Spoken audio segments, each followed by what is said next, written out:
what I see is over 90% of the fires that have been started in Saskatchewan are caused from human activity. And so if you take away the human activity that is starting those fires, we would have a lot less fires in the province here.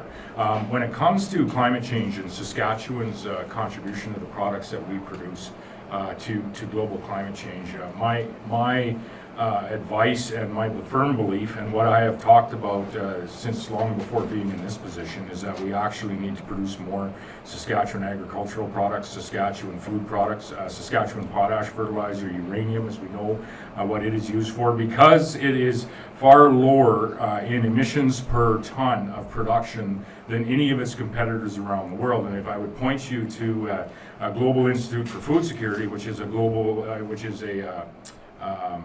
research institute based out of the University of Saskatchewan, that did a study on our agricultural products. Our agricultural canola and wheat, for example, are produced with about a 65% lower carbon content than the next 7 largest producers globally.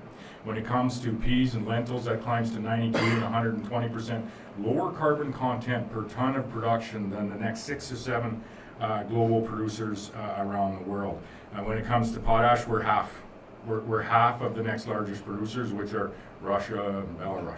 What about oil and gas? Oil and gas, we are lower than any of the like products around. In fact, when you go west of here out to North Battleford, Lloydminster, with the thermal projects from companies that have been invested in, like Synovus and Strathcona, they've reduced their methane emissions since 2015 by about 65%.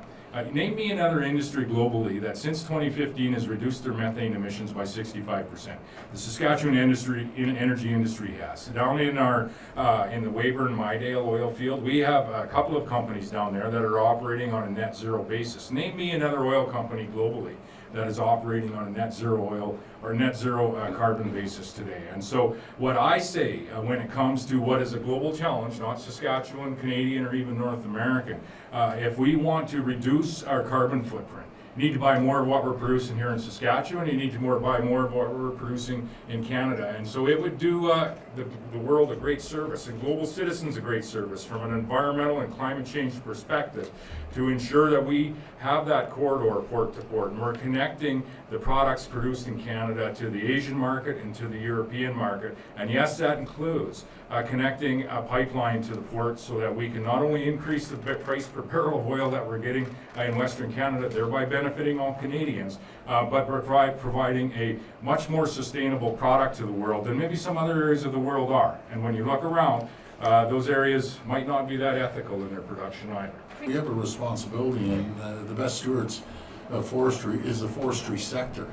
We have to make sure we're harvesting our trees, cleaning out the dry brush, because that's what starts us. You know, and from human error, maybe it's not error, sometimes it's on purpose, who knows, but Often error, but not always. Yeah, but that's what we need to do, is have a strong forestry sector that's clearing the dry brush, having an opportunity to grow more trees, but we need to harvest it. And that's what happened. That was the problem up in California, by the way. That was one of the big problems.